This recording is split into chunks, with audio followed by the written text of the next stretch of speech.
Warrior, healer, builder, the economics of liberation. What y'all know about that?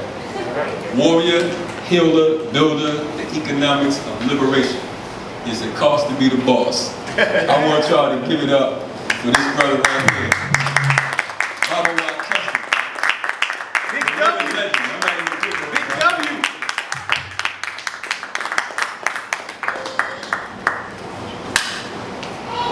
Thank you. So let's give it back up to Brother Kalanji for all the work he does. All the work he does, all the time. I want to thank y'all for coming out to be with us this evening, and thank you FTP for all the work you have done and continue to do. This political education is powerful. The work you do in the community is powerful. Big ups to you, and for understanding the importance of an educational process throughout. So I really appreciate your having me and the work that you do. I want to right off the bat say my name is WAKESSA Olatunji Madzimoyo, and I'm going to take Tanisio's advice, because standing in one place would kill me. So we gotta roll a bit. First thing I want to do is certainly give honor to the ancestors for making it possible for me to be here, for us to be here.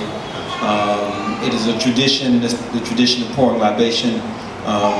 So what we're just going to do is call the names of the ancestors, and if you would be with me in that process, to me it's just the way I like to begin. So first I want you to think about ancestors who mean something to you, ancestors who may be in your family line or who may be cultural ancestors who you can call on for this particular topic, economics, the economics of liberation. If there's anybody in your family line or anybody in a cultural line whose name you'd like to call so that they can come and be with us today, would you do that? And as you call their name, we will say, Ashe. Before we say Ashe, would you please ask them for something?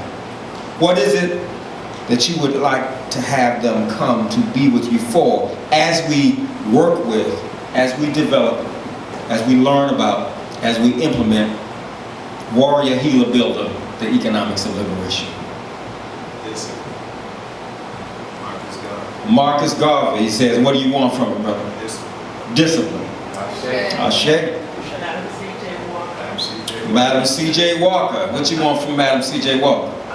Vision and direction. Vision and direction. All right. Well, you just... Ashe? Ashe, I'm sorry. Ashe. Come on. What Elijah Muhammad. Elijah Muhammad. What you want from him, brother? Nation building on the grassroots level. Nation building on the grassroots level. We're going to have a good time tonight. We got Elijah up in here. Yeah. We got Marcus up in here. Yeah. You know, we got Madam C.J. Walker up in here. Come on, who else y'all want to come on up in here? Sam Pace. Sam Pace. What you want from him, brother? I want strength. Want strength from him, okay? Great. What you want, who you want to call, Langston? Malcolm X. Malcolm X. What you want from him? Discipline. Discipline as well, okay? All right. Langston is a student at I Education Institute. Give him a hand. Another student, Unique. What you want? Who you want?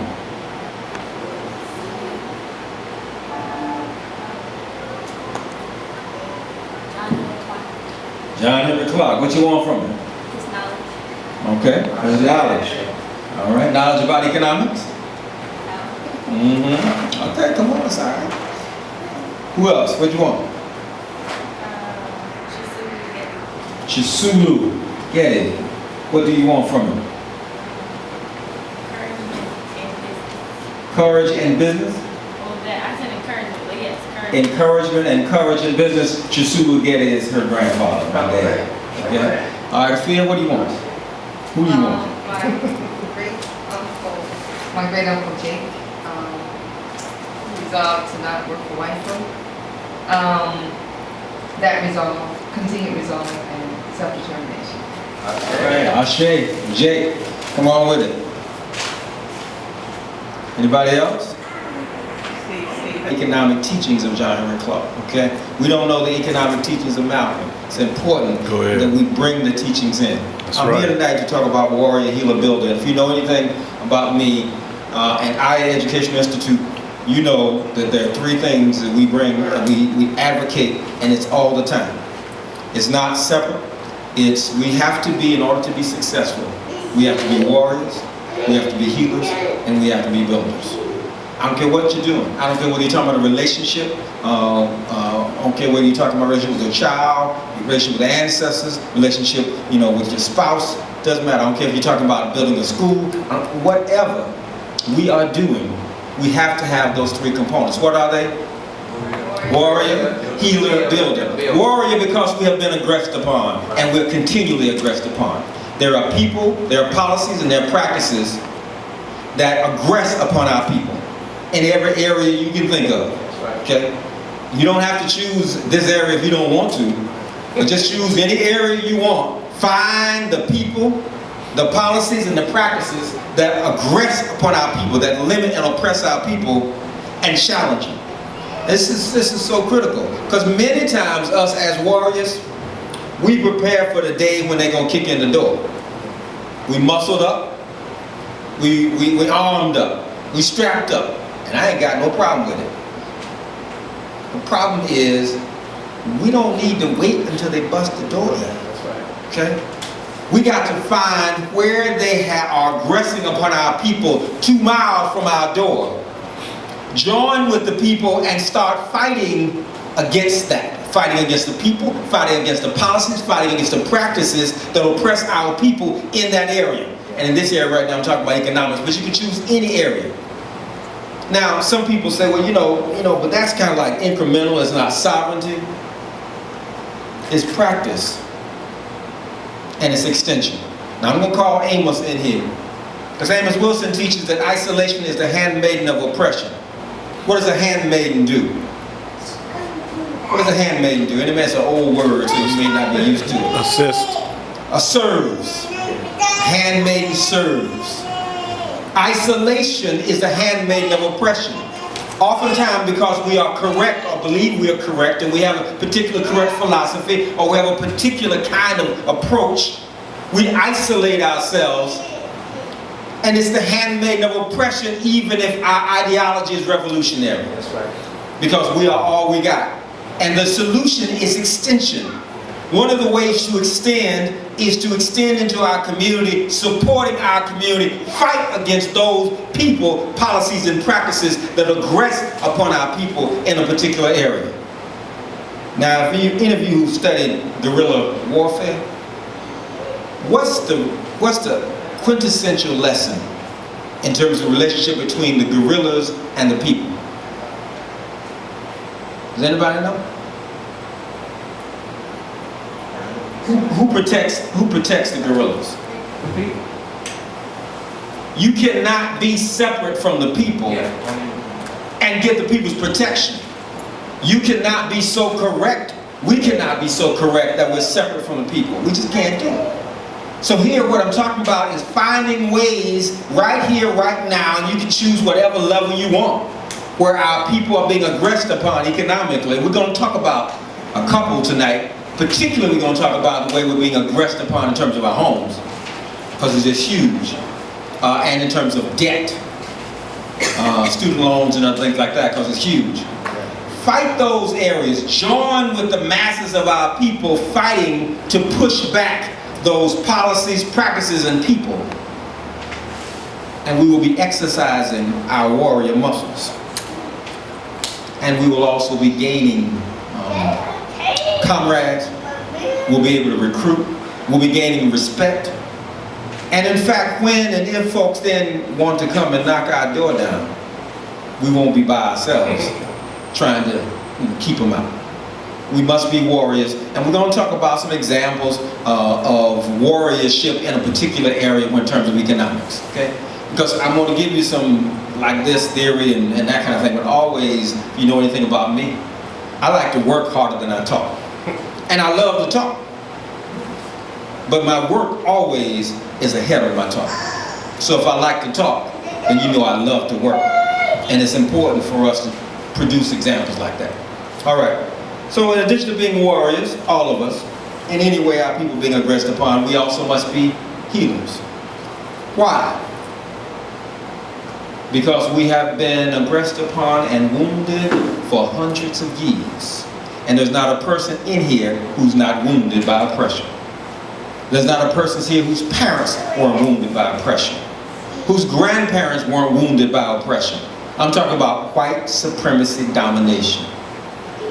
And that woundedness has come down to us. It came down through the bloodline. It came down with the mama's milk. Our parents did wonderful to challenge what they could challenge, and they did challenge, and still some came through. Ashe? Well, what are we going to do with it? Pass it through us? Amplify it to our youth? I'm talking about woundedness came down to me as it relates to relationships. How I'm supposed to relate to my woman, to my wife. Sure did. Came down from my dad. He got it from television or some white folks. I love him. He taught me a lot of things. He didn't block that though. That piece of illness came down from him straight to me. And if I don't clear it up, I pass it on to my daughters and to my sons. Now, I'm not just talking about relationship with my woman, but also relationship with other brothers and sisters. One of the questions that we ask when it comes to economic building, I'll ask it right now. If you think about your parents and your grandparents, what did they teach you about doing business with black people? What was their dominant lesson, whether they told it to you or whether you caught it? Not to. Come on, a little bit louder. Trust. Don't trust him. What was yours? Whatever it is, it's cool. Well, mine was, present a quality product and you get a quality response. Okay, so your folks were in business. Yes. So your folks said present a quality product and expect people to support you. Yes. Okay, great. And did they also show you about supporting others? Yes. Excellent, excellent. They blocked that. What about you? Yeah. You got To that? support our own. All right, that's what you got. That's what you saw. All right. Others, what you got? Because now my grandmother taught me a lesson different than my father. Yeah. My grandmama taught me a lesson that don't trust no black folks in business. Yeah. My dad went in business, and he taught me that you support black people in business. Okay? But now there are all kind of messages. What do we get? Yes. My grandmother told me that rabbit can't trust his own brother because he might have a dog in his pocket. All right. Rabbit can't trust his own brother. Translate. Stay far away from black folks as you can. How many of you saw your parents or grandparents be involved in economic organizations with other black people? To put their money together with black people. Okay. Now these questions, wonderful when you got it. These questions are important because many of us didn't learn lessons like that. Okay. And the black people, many people in this room who raise their hands, their parents were in business. What about when your parents weren't in business? Often those lessons don't come like that. It changes your perspective when you are in business and you depend on your people to support you. When you don't. So all I'm saying, folks, is here's just an example of if in fact you were taught or you caught that you shouldn't trust a brother or sister in business, then that is a wound, that is white supremacy domination instilled, and it has to be healed. And we gotta just assume it's there whenever we ask people to come together. The question is, do you know how to heal it? So you start an organization, you got a business, or FTP. You gotta have money. And you bring in the room people who want to be with you. Are you skilled as a healer to facilitate in your organization the healing of those wounds that would have black people want to even more support black people. The wounds that would have us not do it, to turn them around. Are you skilled? You got a plan? Have you ever done it? You got a track record? Raise your hand if you got a track record. You got a plan? You studied how to do it? You practice how to do it? Have you been successful at it? I rest my case. We have to be healers. I don't mean the women are the healers and the men the warriors. As a man, I have to be a warrior and I have to be a healer. And while I fight those who aggress upon us, while I work to heal our woundedness, I also have to be what? A builder. Because I still got to build family, got to build schools, institutions, organizations. It is a high standard, y'all. And I don't play with it. We don't play with it either. That is the high standard. And no excuses. You got to be a skilled warrior, healer, builder. One brother emailed me, graduated with a PhD from FAMU, and he said, Baba, you're asking too much. He said, you're asking people to be like, if they try to be all that, they're going to be a master, what is that, a jack of all trades and a master of none. Y'all heard that one, right? I told the brother, I said, please, when it referring to black people, never use that phrase again. It does not apply. So if you know black people, then you know we're the master of many things, particularly as low as these standards are in these United States. Okay? I'm serious. Okay? We know, when we talk about master, we ain't even talking about what our ancestors were at the level of mastery. Okay? When you talk about having a BA or PhD, give me a break. Every one of you in here are qualified to be skilled at the level of 3, 4, 5 PhDs, and I am not exaggerating. And so we can't do this jack of all trades and master of none. You want to know which one you need to focus on? Just ask yourself, which one are you lacking in? Which one you don't have a track record in? And this is general. We're gonna apply it by example to economics, but first and foremost, it's just period. You raising children? How many of you got children? Are our children being aggressed upon? Do you need to be a warrior to challenge those people, policies, and practices that are aggressing upon our children? Brother Renoko Rashidi, I'm moving to the healing part, just today was lamenting on Facebook that his daughter, y'all know Renoko, right? Yeah. How many of y'all saw the post? His daughter said she wanted to be what?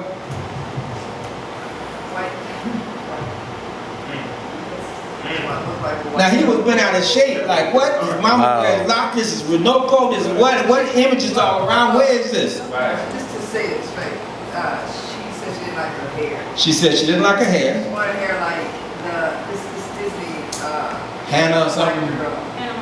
Hannah Montana. Okay. She wants to look like her. Now, y'all, this is not strange. Yeah, If you don't hear it from your children, it's basically, it doesn't mean the thoughts don't cross their mind. Okay?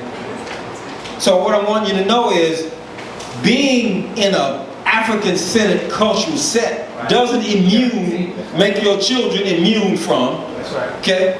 And so this is there.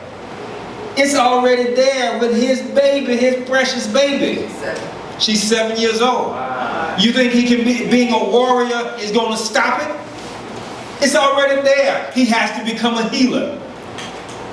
He has to know how to feed the African spirit that is fighting that inculcated European spirit, so the African spirit will overcome and conquer that inculcated alien European spirit. If he tries to reach in and snatch it out with his warrior fist, he'll snatch your heart out at the same time. Create more damage.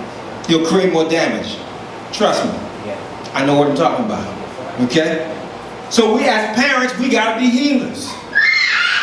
As men and women in relationships, we gotta be healers. Come on with it. You think I ain't wounded? You gonna be with me? You gonna be with me and I think you're not wounded? What does does this got to do with economics? Everything. Ask me to come and be with you to build any business, and I bring my woundedness as well as my intellect, as well as my ideology, as well as my will to be free. I also bring injected white supremacy. Teach, brother. Good teaching. And if we don't know, if we don't make it a part of our agenda, a part of our building, to build in, how do we heal that? Instead of being ashamed when it comes out, oh man, thank you, Tanisio, I didn't even know that, I didn't even hear that, I appreciate that. Now I gotta deal with that. But I'm appreciative that it came up because we have a plan for dealing with it. Now of course, if you shame me when it comes up, then all you teach me is be slicker to hide it from myself and hide it from you. Same thing, if Renoko just beats on his daughter emotionally and with words and whatever, all he'll teach her to do is to not share it, to hide it. So we have to be healers. How skilled are you? Where'd you get your training? How much time have you put into it? What's your success? What's your plan? Incidentally, the healing starts where? At home. With you. Okay? And I ain't just talking about praying. I'm gonna just say it right up. We do too much praying. Make it plain, brother. Good teaching. We do too much praying. Yes, sir. Here's what I want you to do with prayer. Let your work be your evocation. You want to call the ancestors? Let your work be your libation. Let your work be your evocation. Yes. We often pray as a form of escapism. We go into healing. I'm only saying that in this context of healing, because often when we go to healing, the first one of the things we go to is our spiritual places inside, and that's wonderful, except, how many of you know of the all-seeing eye? Some people call it on the Ouija board. Y'all know that image? You know it's a mathematical symbol. You know it's 63 64s. Oh, okay. All the various parts of this eye of horus represent mathematical fractions, and when you add them together it's 63 64. And folks are saying, well, why not 64 64? Because God supplies the missing part. That means you and I got to put 63 64s in, and that evokes the ancestors in the spirit putting the other part in. Now if you want to deal with it on this side, I'll give you a quote from King, who said, y'all act like God is some cosmic bellhop. All you gotta do is say, God, you fix it. God, fix him, fix her. You know, go in front of me. He said it don't work like that. Only after you do all you can do. And I'll leave you with this one more in terms of that spiritual piece, because I really want to hit it, and hit it hard, because in our community we trade too much praying of various forms with work. And so this comes from Araminta. Araminta, who was a shrewd business person. Did y'all know, how many of y'all know Araminta was in business? Do y'all know who Araminta is? Harriet Tubman. Okay. Harriet Tubman was a shrewd businesswoman.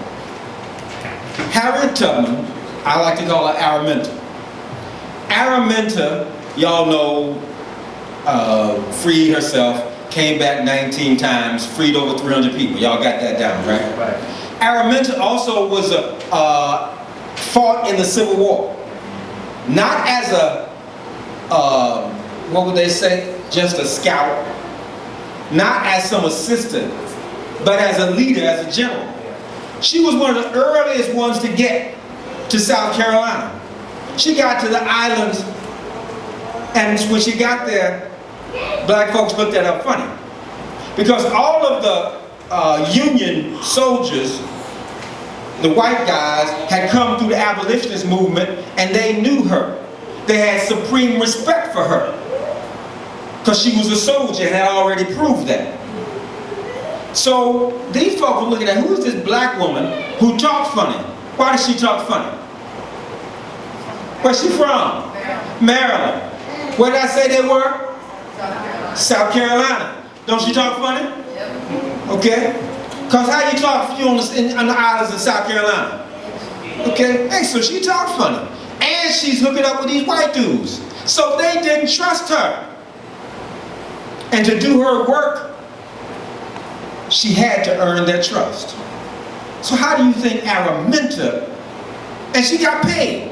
She was getting money, because she, from a little bit, not as much as the white boys. So Araminta stopped taking money, the salary. But she won't by being poor. She then started baking pies. She hired black folks to be the agents to sell them to her white folks who were the union officers. What did she do? What was she doing with this business? I mean, she was already making money for herself. She didn't need to do that. What did she need? She needed the trust of the people. She knew the people were hungry. She created a business, employed them so that they could make their money and also learn to trust her. Now, I want y'all to know, when y'all talk about going in business, y'all need to be as wise as Araminta. Yeah. But now Araminta also had something to say and teach us about this healing piece, particularly as it relates to the spiritual stuff. She went through 4 stages of spiritual development. First stage, she was a little child, she was in captivity. And she looked around and she said, Lord, what did I do? I must have done, or my parents must have done, or my people must have done something awfully bad to deserve being in this shape that we're in today. What did I do, Lord? And she commenced to pray. And looking and praying and searching. Yes, she did.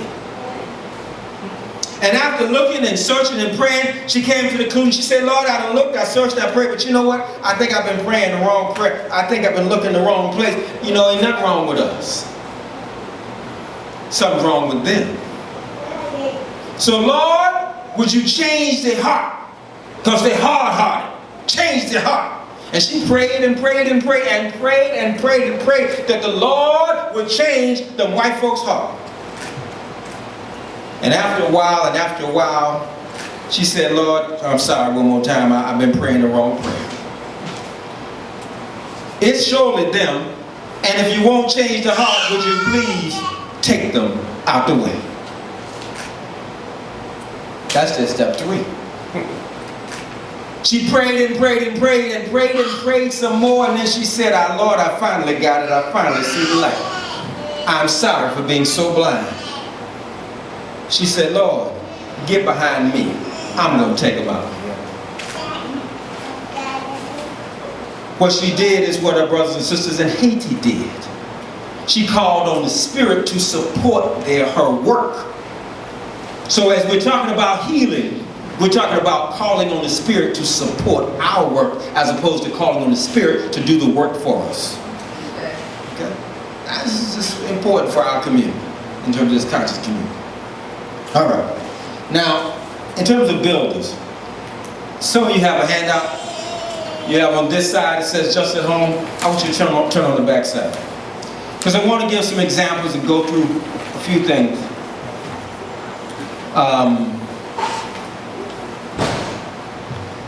Particularly, I'm going to use as a model Compo tax. I want to use as a model justice at home. As a model of fighting, healing, and building. Because to me, it's just so important that we not just have theory, but we also have practice and practical examples so we can learn from each other.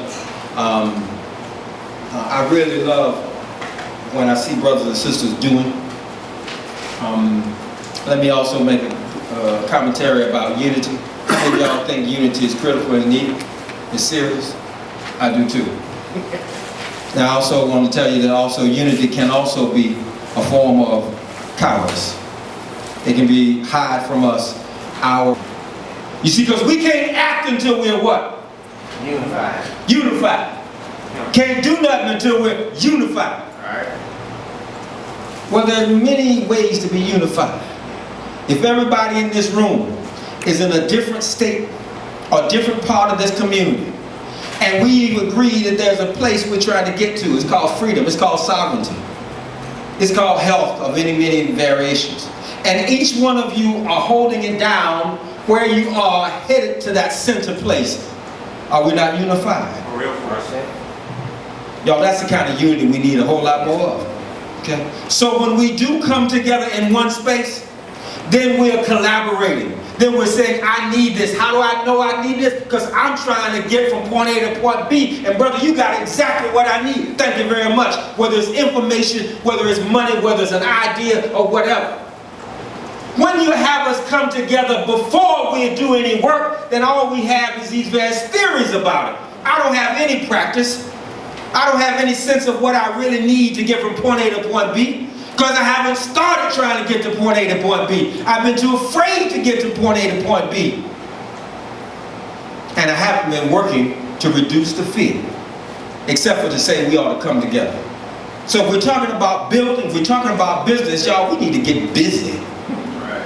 And we need to see us being unified as we do different things in the community and walk up to each other as we're doing different things, different organizations, different businesses, and connect. Because often we are moving in the same direction, even if we're not trying to get to the same spot. A black business that's employing black people, rendering distinguished service to our people, even if it's a service that I'm not offering, I'm proud of. If they're not killing our people with the business and they're employing black people, I say big ups to you. Their ideology may not be to where they want sovereignty, but y'all, we got to get some, this unemployment of our teenagers and our people, we got to get some folks making some money. So I am in unity with them, even though they may not be going all the way down the road. This is critical in terms of the economics of liberation and in terms of unity, this concept that we call on. What I want y'all to do, I want you to choose an area and hold it down. I want you to hold it down. So I want to count on that you can count on Baba WAKESSA and Mama Fia because we come together. That's how that be. Okay? Then we holding it down. You can count on that. We're doing everything we can and we're moving in the direction. That's right. And I want to be able to say, Tanisha, he holding it down. I know he's holding it down. If he needs help, he knows where to come. He'll holler, I'll holler. But he's holding it down. He's not waiting until we're all unified. Right. To all the African-centered schools are on the one page. To all the African liberation organizations are on one page. Right. I'm sorry. Yes, we will continue to hone the centeredness of our ideology.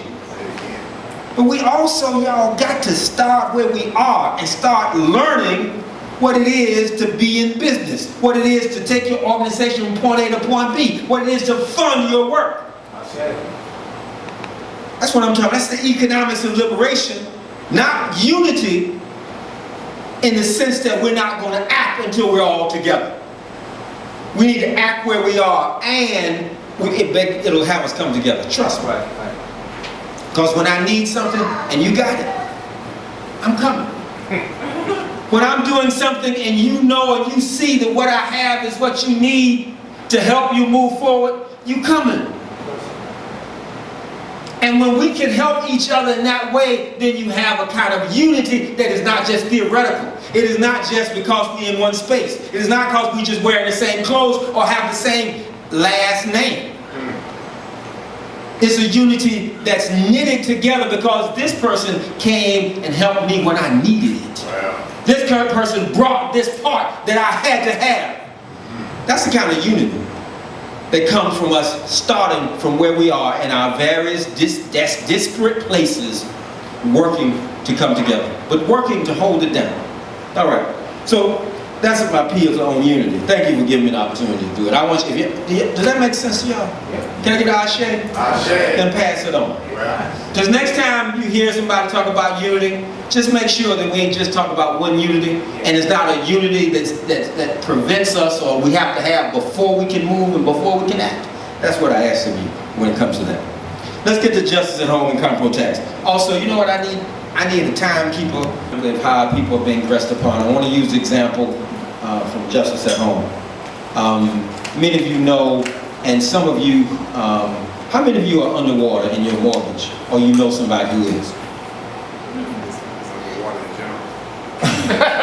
Absolutely. How many of you know people or have lost your own home to foreclosure?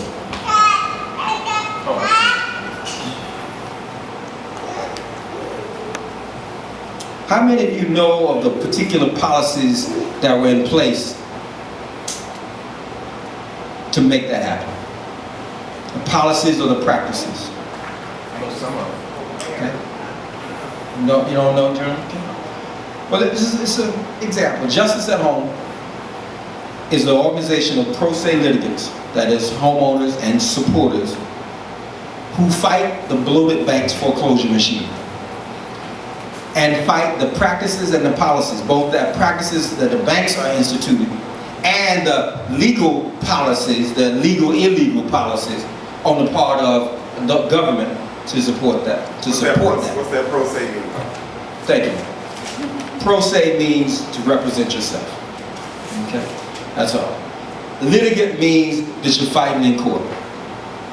And so we have a school that teaches people, ordinary, regular black folks, how to go to court and how to win.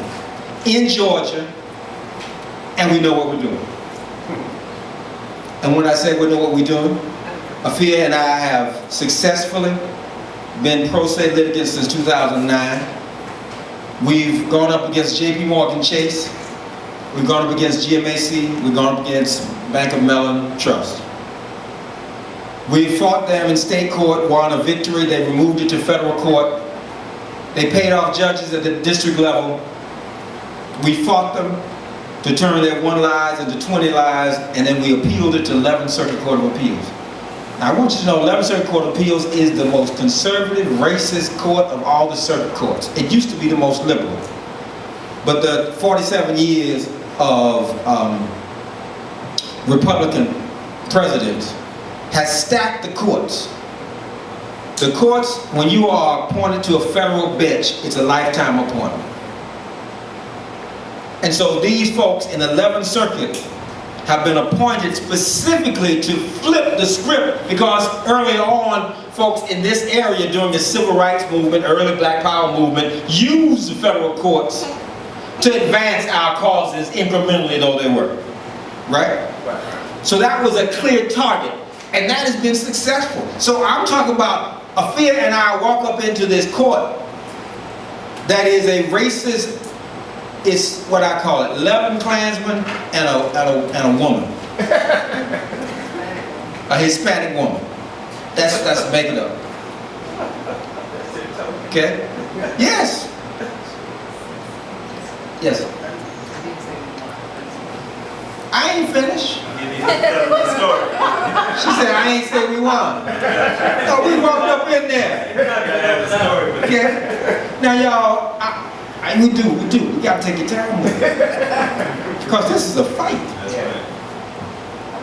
And the hardest thing we have to do is train people to fight. The legal part is easy. Having you believe that you can go up in there and win is another story. And we went up in there. Now, while our stuff was there, we weren't sure. In fact, we weren't counting on these Klansmen to rule for us. And so guess what we do? If this punch that I land, I'm not sure when I give it to you that it's going to take you out, then what am I going to do? Combination. I got another one. So we moved back to state court while we were waiting for the 11th Circuit Court and started another case. And they said, y'all can't do that. They're going to call estoppel and booboppel and whatever. And we said, forget it. We hitting them. Because for us, and we have a slogan, fighting is winning. For oppressed people, fighting is winning. And so we hit them with this, bam, to the 11th Circuit, but we didn't know what kind of effect it would have. So we were uppercutting them over here. And before the 11th Circuit could rule, it came up that we had this court case, and we had this judge. This is a black man, his name was Michael Hancock. He was in these white boys' pockets. We walked into the courtroom, Afia and I, with all our 900 pages of text that we'd written for the previous 2 years. And stepping in the door, he called us liars. stepping in the door, called us liars. Waited till everybody was out of the courtroom, except for us and the bailiff and his clerk. Called the white boys on the phone. They didn't have to be in court. What we filed for was something called an ex parte petition for a temporary restraining order. Basically, ex parte means the other people aren't needed. He said, I don't do that. I think you're just trying to get over. And so he got them on the speakerphone. And then he said to them, well, boys, would y'all tell me what's going on? I want you to get the picture. I'm standing up there at the podium. Afia is sitting right here at the desk with the paperwork. The judge is right there, and he calls the white boys on the phone and asks them. Yeah, but boys not in the sense of putting them down. Boys is in the sense of we together. It's kind of like that Klan. Right. So he of course stops, and they start lying. And he turns to me because I'm challenging it, and he says, "Are you calling them a liar?" What'd I say? Yes. Yeah, absolutely. Damn right, I called them a liar. To make a long story short, he worked all the best he could with them. In the end, we prevailed.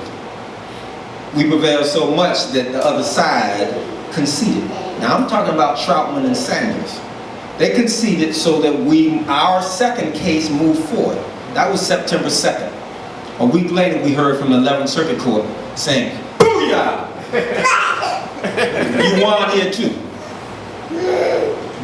Our court case is being used by lawyers today to thwart their efforts to remove something to federal court. Now, I'm not going to give you too much detail, but bottom line, their strategy is if you challenge them, move it to federal court, because if you're paying a lawyer, your fees automatically triple. If you're not paying a lawyer, you're doing it yourself, then your work automatically triples. And your fear goes up. So they move to federal court, people just like, that's all I can do. I thought if I throw this paper down, then they'd stop. Folks told me, somebody told me, because it wasn't WAKESSA or the field, because we tell you that you're in for a fight. Other folks will tell you, if you just say this word right here, and you just put this little paper down right here, then this is going to go away. Because they can't handle that. That's not us. Okay? You know, I'm going to tell you, like, do you know what you're dealing with? Okay. So the bottom line is, we won that victory at the state. Our second case come up at the state. We won the 11th Circuit Court victory. And we also won another victory because the 11th Circuit Court sent it back to the states. They sent it back to that same black woman judge where they won the first time, or they won a ruling that would put them in position to win, and that is to bring proper evidence and chain of title. Her name is Tangela Berry. And the point is, we then said, we want a permanent injunction. I'm just telling you this so you know you're dealing with somebody who's qualified, okay, when we talk about fighting. You ask lawyers how many of them have ever got a permanent injunction. This is a permanent injunction, meaning they can't mess with us until this thing is completely settled. Okay? Period. In the story. Okay? Judges generally don't give them. Okay? But we got them. And we got them because we challenged, and we challenged, and we keep on challenging. And the case is not over. They're hoping that they can catch us on some procedural stuff. But they don't know who they're dealing with. We're fighters from way back when. And what we do is we teach people to fight. And we teach people to fight over the long haul. Now Warren, if you walk up to me and hit me and just knock me down, just boom, and I stay down, have you been in a fight? Nope. No. All that's been is a beat down. When is it a fight? When I get back up and... No, because you already knocked me down. When I get back up, when you get back and hit you, yeah, or engage you, right, then you gotta fight. Yeah. I'm talking about y'all fight. It's when you hit, when you are hit, and you hit back. And you're gonna get hit back. Yeah. And we have not been practicing fighting. Even those of us who've been talking about fighting, okay, haven't been practicing. Now what are we talking about fighting? Got to lose? We're talking about court? Well, at the district level, when they paid their kronas and they got that victory at the district level before we appealed it, the judge says, and y'all got to pay for their attorney's fees.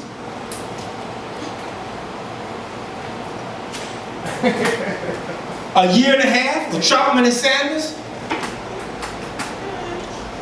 $500 an hour is what Troutman and Sanders seniors get paid. Oh no, ain't gonna be none of that.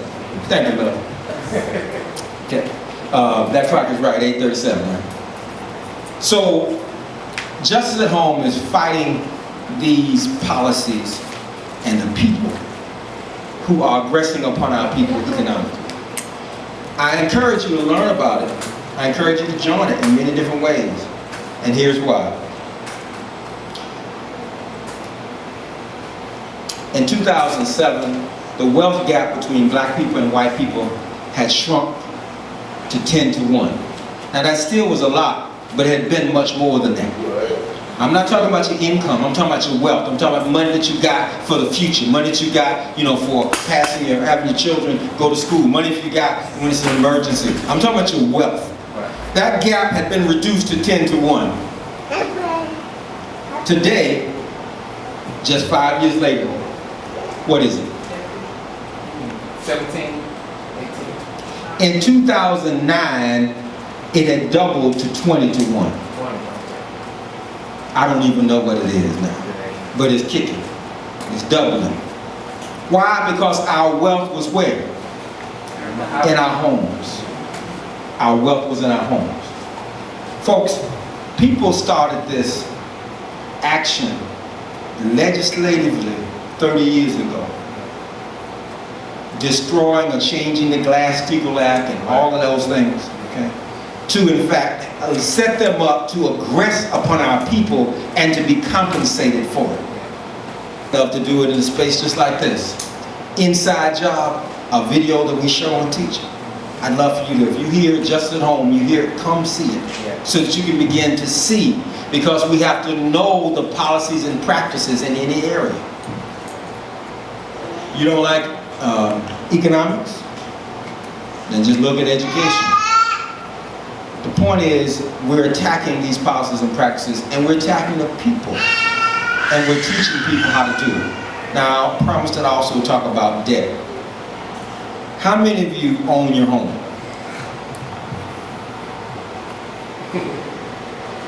I used to do like this. Not because I've been foreclosed on, because I haven't. We've stopped them every time they've tried to. But I used to say I own a home, and everybody around me said they own their home. When in fact, all I did was own the debt. How many of you own the debt? Does anybody here own their home free and clear?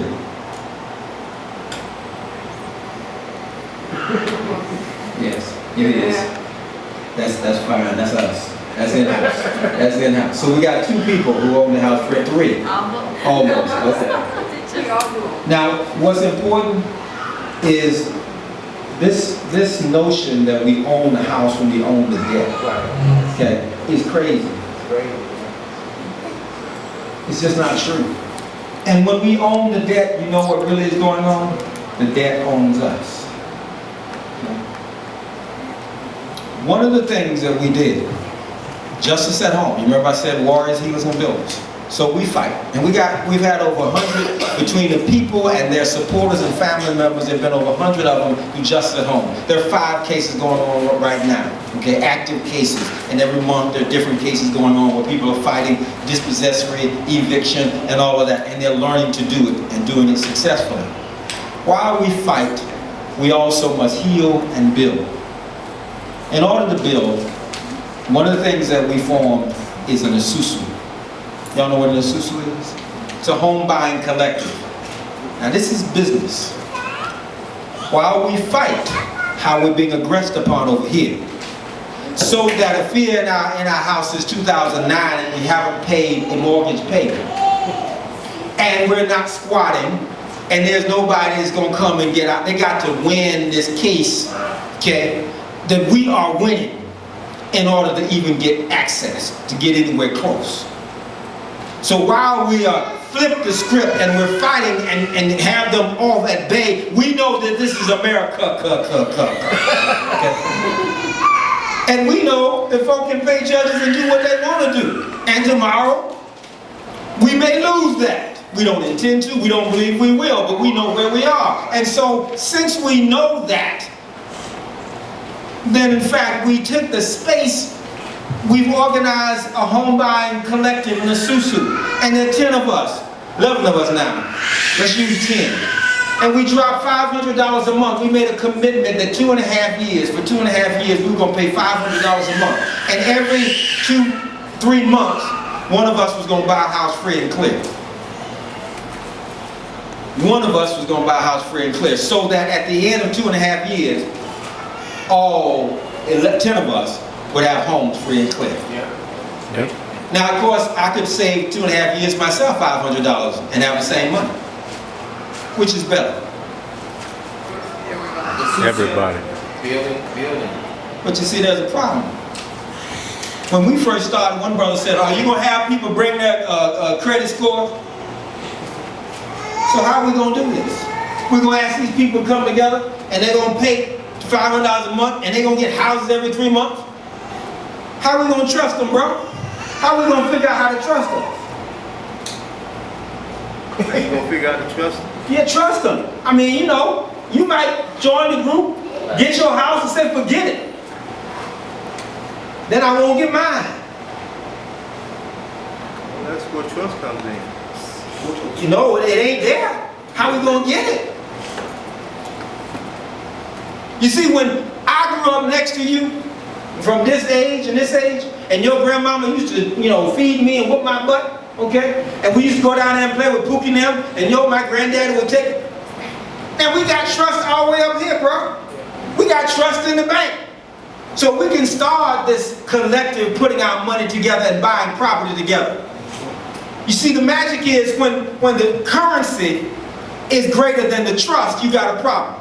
When the trust is higher than the currency, then you can work it. And when we together, which is why many people who come from other countries where they have that, they will come and they have trust at a higher level, and so they can work economically together. But we have been wounded by oppression, and you say come together. It's a great idea, isn't it, Tunisia? Let's put $500 a month. You can do the math. Wow. And we say let's start doing it, then that old issues come up. Those questions I asked you about what you got from your grandmama and your dad and your mama about working with black people. That's when they come up. Good teaching, brother. Good teaching. So how are we going to do it? How are we going to do it, sister? How are we going to handle this? If it's you say you want to be a part of the system. How are we going to handle this? This issue of trust, so we can put our money together, so we can build, we can buy homes free and clear. But we got to get past this issue of, are you going to pay? Or are you WAKESSA going to pay? How are we going to get past? Sister shaking her head, I don't know. A contract. So we're going to have a contract. So one brother said, bring your credit score, bring the credit scores. He wanted to bring credit scores, that's his way to do it. She said, we're going to have a contract. Okay? What are we going to do, brother? Just do it. Brother said, just do it. But you do it by faith, huh? And heal and build. Gotta have some kind of rules to it. Gotta have some kind of rules? Okay. And some accountability. Yeah, we're gonna get to the rules now.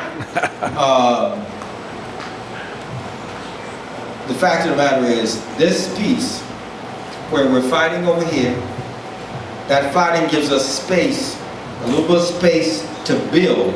We have the ideas and the concepts, and we can't make it work until we get past or figure out how to get through that woundedness.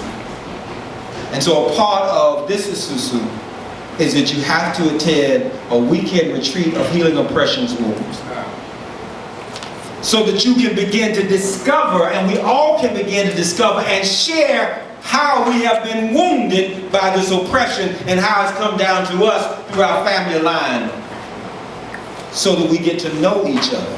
And that training continues every month that we get together.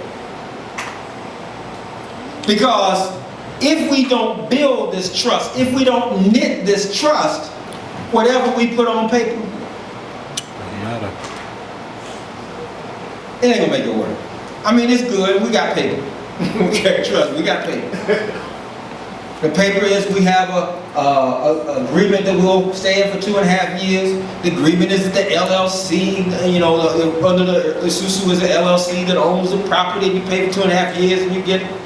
But folks, all you gotta do to make the whole thing fall is have a falling out and half the group quit. Then we have a power struggle over who really controls it and owns it and all that stuff. Y'all familiar with that, right? Okay. That's what I'm saying. The paper is important and the rules are important. But if we don't take care of this other piece, all we do is set up and the fight becomes then a legal fight if we use contracts in that kind of way. And we got contracts, but that won't stop it. Our trust in building trust in each other every month is what is going to make it work. And y'all, this is not pie in the sky. This past Sunday, we're another unit, because you can come in by yourself or you can come in as a family, or some people collaborated together. And last Sunday, another unit got a house. Would that unit stand up?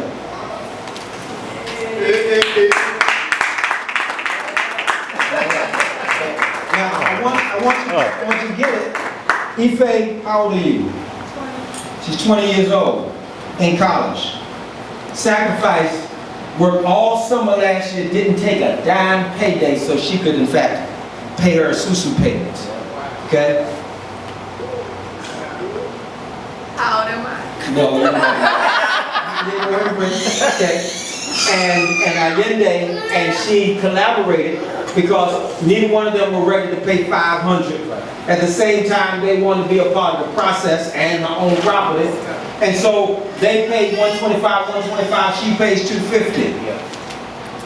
Now I want you to understand that they are now looking for a home that they can own, free and clear. Okay? Straight out. I don't need a down payment. They're the fourth. We've been together a year. We only have a year and a half left in this particular Susu. We're starting another one. We started an application form and we got some. Now, let me tell you how intersecting this is with business. 2 requirements in addition to the training. And I'm just using this as a model, talking about for business and liberation. In addition to going through the training so we can continue to heal our wounds, you also had to support someone fighting against oppression.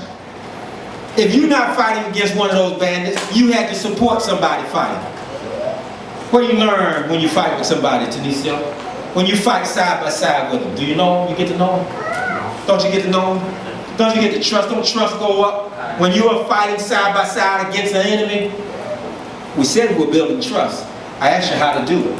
I'm laying out how we're doing it. That's right. So they have to be willing to fight. You have to put in 2 hours a month minimum to challenge or support somebody challenging the enemy. Or else you'll be susceptible when they say, oh, that's just a Ponzi scheme and there's some other stuff on television. You'll be susceptible to believing some of that stuff, but not when you're fighting the enemy. Because when you're fighting the enemy, you get clear. Don't you? Good. Don't you get clear? Yes, okay. sir. One other thing that's required. Everybody that's a part of the Susu has to start a business. You have to start something that you're selling. I don't care whether it's shea butter. I don't care whether it's organic food. I don't care whether it's washing machine and dryers. These are if you aren't already doing it, you have to start something. Because you have to be in a business so that people in this Susu can support you to help you make your payments.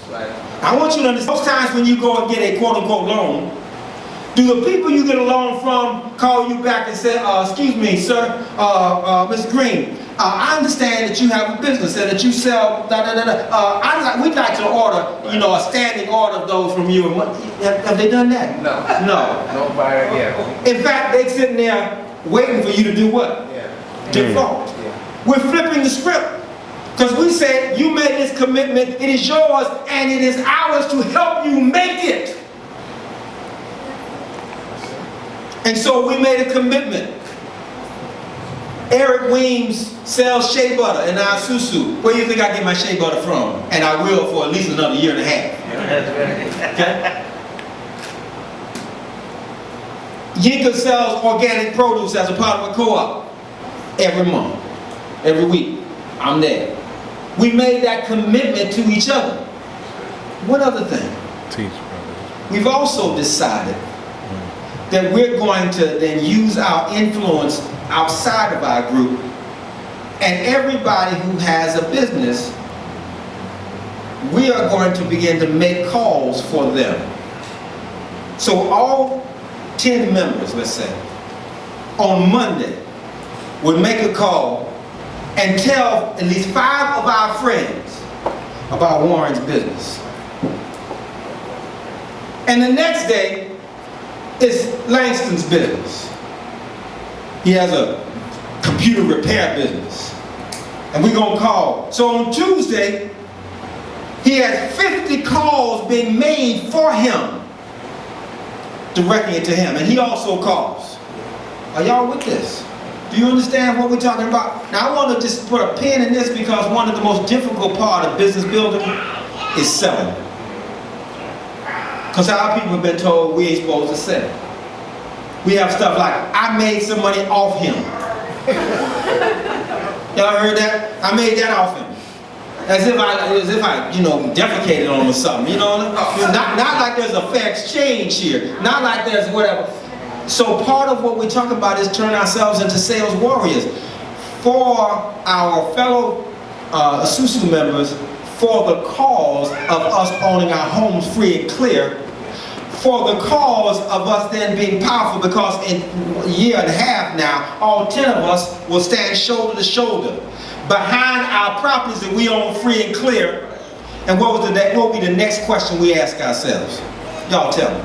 We've all done it. We only got a year and a half left. We all got our homes free and clear. We all helped each other in our due. We've helped each other make our payments. We've helped each other build our businesses so we can make our payments. What's the next question we're going to ask ourselves? What's next? What's next? That's What's next? So maybe it's an apartment complex. Okay? Maybe it's an investment in a larger business. You understand the fundamentals here is that we're learning to trust each other in business. And if that part is not there, I don't care how good your idea or business plan is, it's doomed to failure.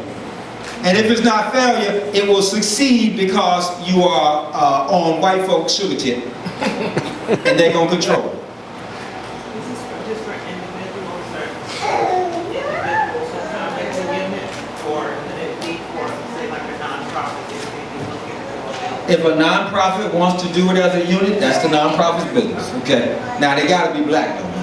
We ain't want to know who you. Okay. This is all right. Okay. I know, but sometimes now people nonprofits get kind of funny. Okay. Any questions, y'all? Let's ask some questions. It's 8:55, and you know, this is stuff that I live and do, and I can answer questions if you have them about anything that I've said. Yes, sir. When is the next Susu sign up? Tonight. That's what's up. Okay. All right. You got there's applications tonight, and the meeting is going to be on June 2nd, 5 to 8. Yes, sir. What's the requirement? What's the requirements? You already met one. Okay. Yeah. Okay. Number 2 is there's a set. We come together and there's a set amount per month. Last time it was 500. We're going to talk about that. We're going to keep it as close in that range, but the particular numbers has to do with the market, and we try to keep it under 3 years. Okay, so it's not way out. Okay, so we'll develop that as we come together and see who's in the room. You have to come to a weekend retreat, healing oppressions, wounds, and participate fully. Okay, you have to have recommendations from family, community, and somebody who's done business with you. Okay, because mainly you got to have people who speak for you. See, we use the old standard. You remember, I don't know how many of y'all used to, old folks, and you say you want to go out with somebody, or you want to bring somebody home or go to somebody's house. What do the old folks say?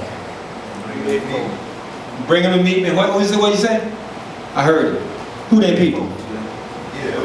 Who they people? I got to know them. I got to know their people.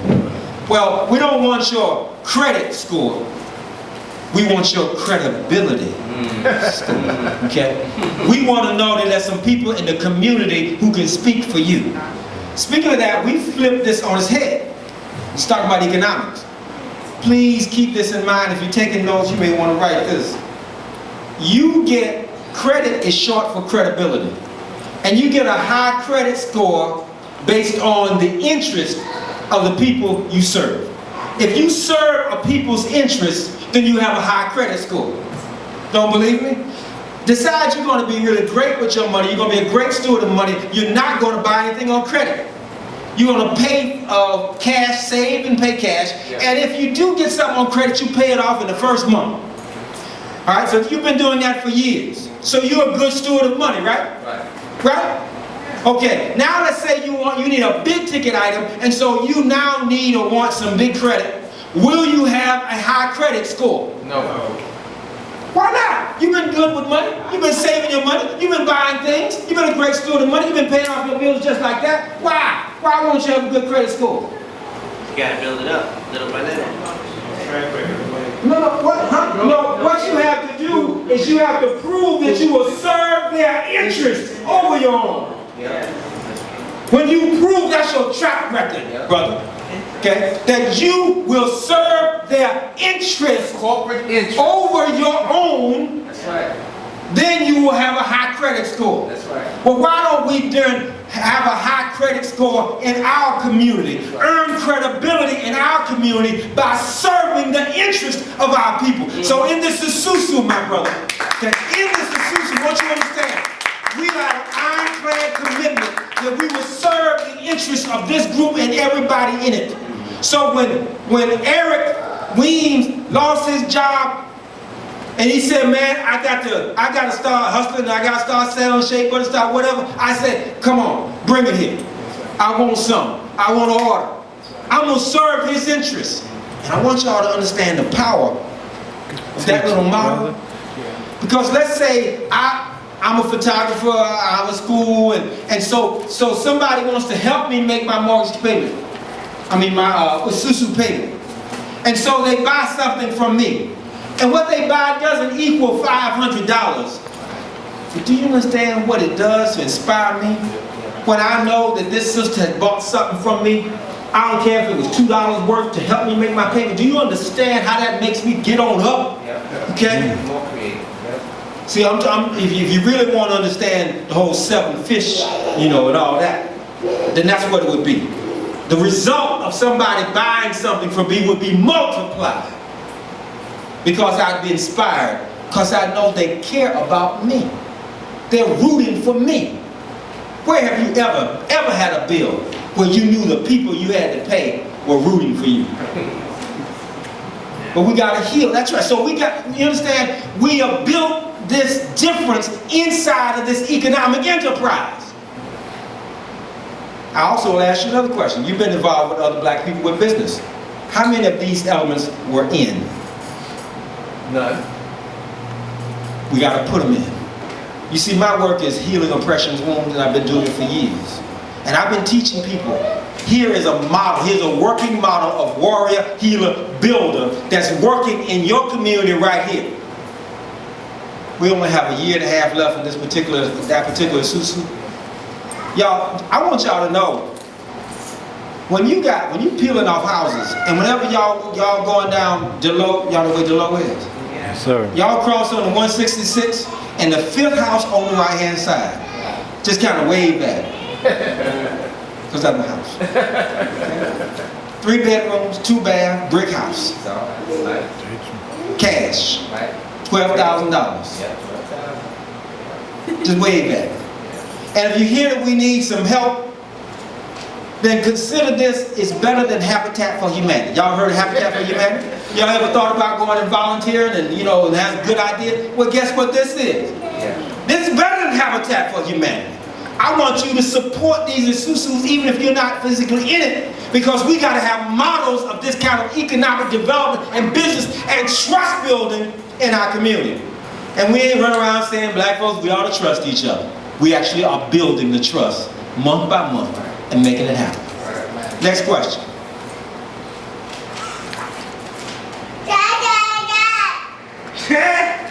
Well, I mean, from my vision is that you have the definite solution. How do we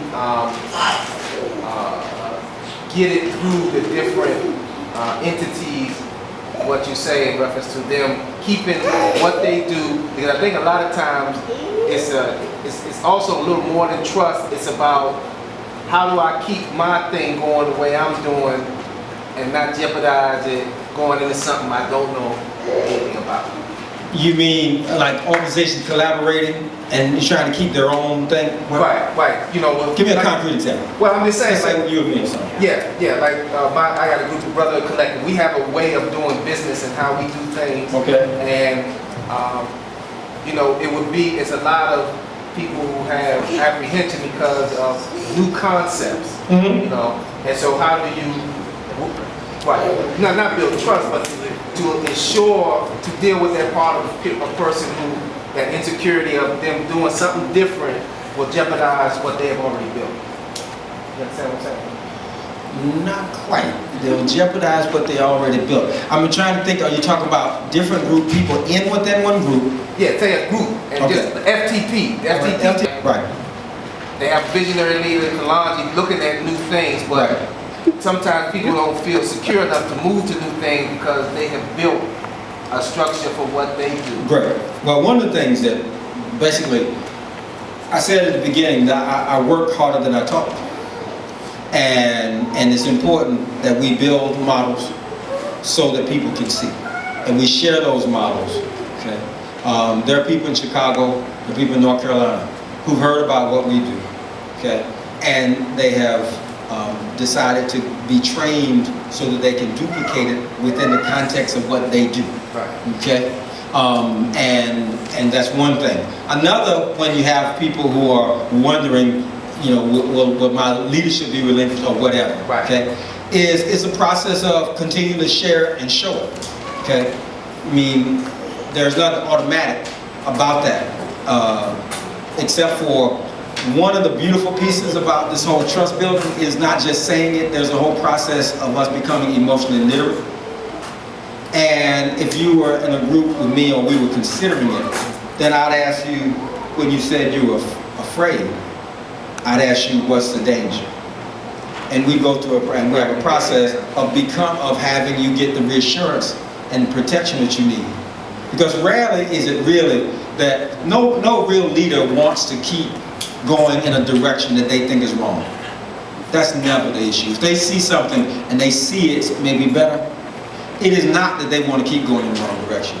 They may want to be afraid that their leadership, their sense of authority in the group, or some other thing. Right. Okay? But I don't know any leader. If you say I'm running into a brick wall and you got a way out, then I want to run to that brick wall. Now, if there's some upscares underneath that have to do with who I am, how I'll be perceived, and whatever, that we typically generally call ego, we don't use that one, but most people, then I will continue into the brick wall. Because actually we don't use ego, we have some other tools to deal with it. And I see your point. Yes, sir.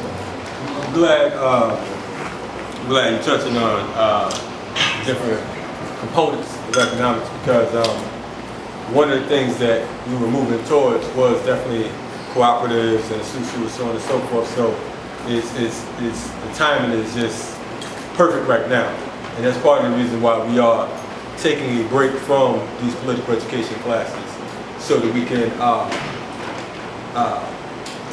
reinforce what it is we have as far as our particular piece.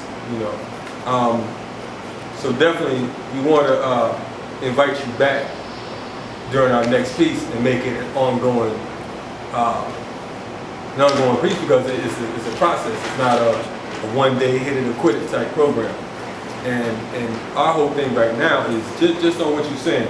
We've been having difficulties with a number of different black businesses, of course, because of the fact that, we talk about supporting black businesses, and as we say, oftentimes we don't provide the same quality that we need to, whether it's attitude, whatever, as we do with other people. You know what I'm saying? Of course, we've always seen it, how, I see Mama Fear, and I'd be like, well, I just throw her food on the table, and so on and so forth, move on. Won't ask if she need anything, but Mr. White Boy over here, I go out the way, well, how you like your meals? And I've seen it with my own eyes inside of some of these quote-unquote conscious establishments. You know what I mean? So our whole piece right now is definitely, we feel like, you know, without economics, you know, we're lost. And one of the pieces we've been talking about is lately, you know, we have folks who kind of look at the whole struggle situation and the money thing we look at money as if money is an enemy. I'm just making it clear. We look at the money situation as if it's like some type of enemy, you know, and I think that that's one of the main things that they used against us. They taught us, you know, just beef against capitalism. You know, capitalism is bad, blah, blah, blah, so we begin to reject the notion of building an economic base. And in the meanwhile, they sit there with all the money. And even the so-called fighters, the warriors that's fighting against this particular system, we haven't looked at building alternative systems more or less when we have them in place. So I'm glad. Yeah, great. Let me respond to that because that's really important. This notion, it's in addition to money is power, and that is we have been taught to run away from power. Yeah. Okay. Now I want you to understand that we've been taught to do that. That is nowhere innate. It wasn't innate on the continent, and it wasn't innate when we came out of captivity here. When we came out of captivity, now some of y'all know what I mean by captivity. Yes, I don't use slave or slave, right. okay? That's right. And I don't use master for white folks, That's okay? right. It was captivity, we were Africans in bondage, okay? Right. So when we came out of this period, after picking up arms and fighting our way out, I'll be glad to tell you that story if you want, or maybe I'll get Langston on unique to tell you. Nobody were better business people than we. Nobody. Nobody were better savers of their money in terms of a larger percentage. Nobody was better investors of their money. Nobody got in business. Some of you think that we only start supporting, during segregation, that we only supported black businesses because that's what we had to do. Well, let me take you back a few years. How many of you saw the movie Rosewood? I remember that one? And you remember the white store that the guy had in the middle of the black community, how he made the money off the black folks there? Well, there were many of those. After our captivity, black people started stores right next to his. And black people left the white stores and went to ours. That was the rule. That's what we did. Now, why isn't it like that now? We ought to be Well Barnett, the Red Record. The Klan rose up specifically targeting black people and black businesses because black people were running to black businesses. If it was true, and this is important because we beat our people so much we don't know what the truth is, we don't know the history.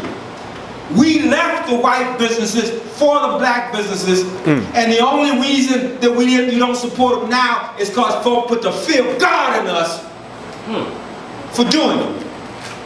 There's another movie called Once Upon a Time When We Were Colored. That's right. Y'all ever saw that? Yes, sir. It's a good little movie. The scene that I want to draw your attention to is where Richard Roundtree plays a brother who's working at this white ice house. He decides he's going to go into business for himself. He said, I can do this.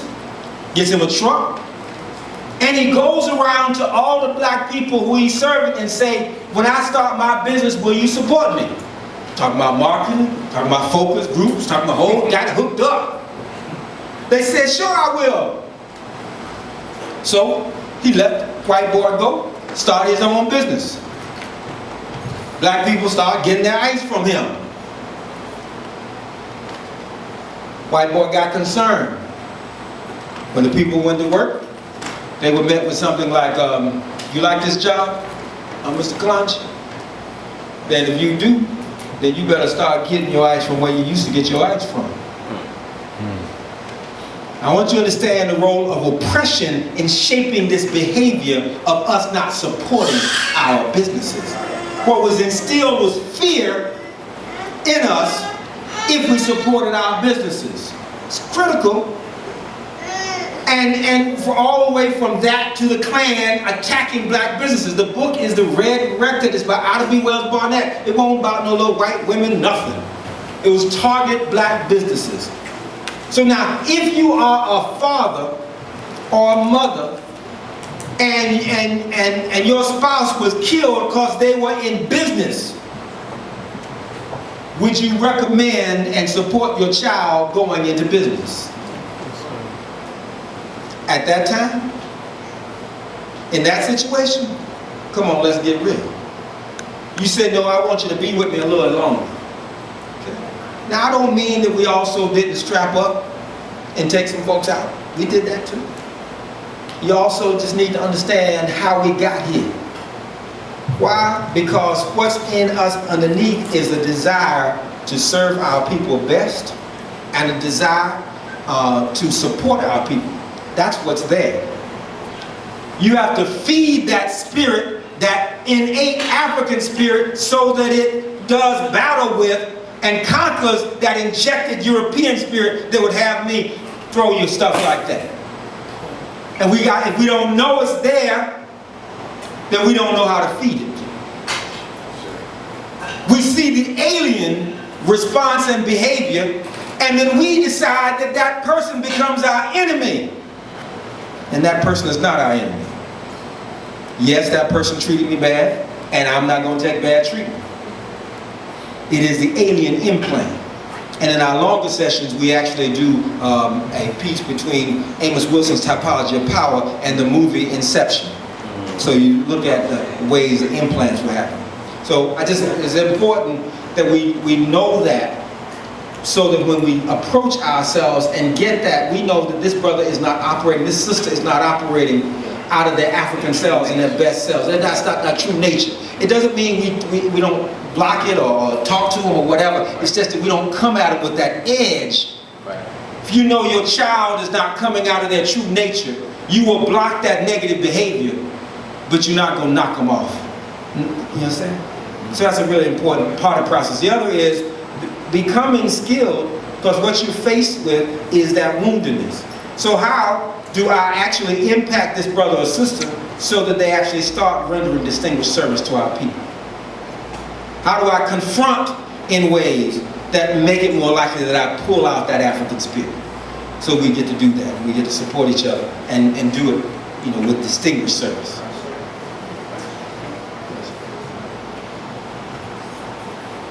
What forms of medium of exchange have you all looked at that may be internationally, nationally, or locally accepted? And how do we get more of those to replace the medium of exchange that we currently use, i.e. paper money? The way I want to respond to that is ask Ife to stand up. In the 11th grade, Ife wrote an award-winning paper called "Should We Make and Use Our Own Currency in the Black Community?" Okay.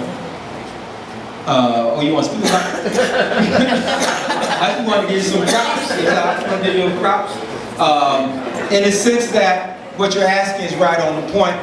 We need to talk about mediums of exchange that can be electronic. We can legally make and use our own currency, and it is being done in 40 different communities in the United States. One of the oldest one is Ithaca, New York, where you can go to the grocery store and pay for some of your groceries with Ithaca hours. That's their bill. Okay? You can go to the credit union and pay some of your fees with Ithaca hours. Okay? There are over 700, 800 stores that accept Ithaca hours. We can, in the black community, in the metro and out of the metro, we can connect it to conscious communities all around where we make and use our own currency. And it's an excellent process to learn. You might check out a paper if you go to www.ayaed.com and click on Our School, and then from there you'll see a tab for making use our own currency where she's presenting her ideas. That paper, incidentally, not only won her national award, it also was the paper when her professor at Bennett College read it. She got a full 4-year scholarship.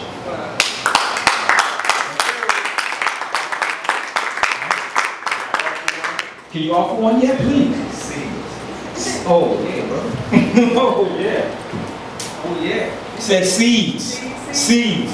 Absolutely. And that's what we gotta do. One of the things I want to emphasize, great, as we pull through various pieces of it, and look at many different options to go toward one. And in every one of them, make sure that we have healing as a part of the process, because it is not the greenback itself that's the problem. Okay. Same issues will come with the seeds if you don't know how to address those. Any other question? I really think y'all have been gracious. It's 9:18. Yes, sir. Going back to your cooperative with buying the houses, have you presented to any financial institution, social organization, or church a process where, I mean, it's nice to say, well, in 2 years you can get this house. Some people may need a longer period of time. Is there a way where you can bring in an organization to say, I don't know a better word, but to front the person to home, instead of a bank giving you a mortgage, somebody else gives you a mortgage with, I would say, not a mortgage, but they would buy the house at short terms, that you can get it, instead of doing it, say 2 years, you can finish it off in, say, 5 years. I hear. No, we have not. And if somebody want to approach us, we are willing to talk to them. One of the things that we're working hard to do is to have our people out of debt. Now, if the person, the organization that we're dealing with is a black organization or something that they want to offer us some support in some kind of way like that, we're open, to look at.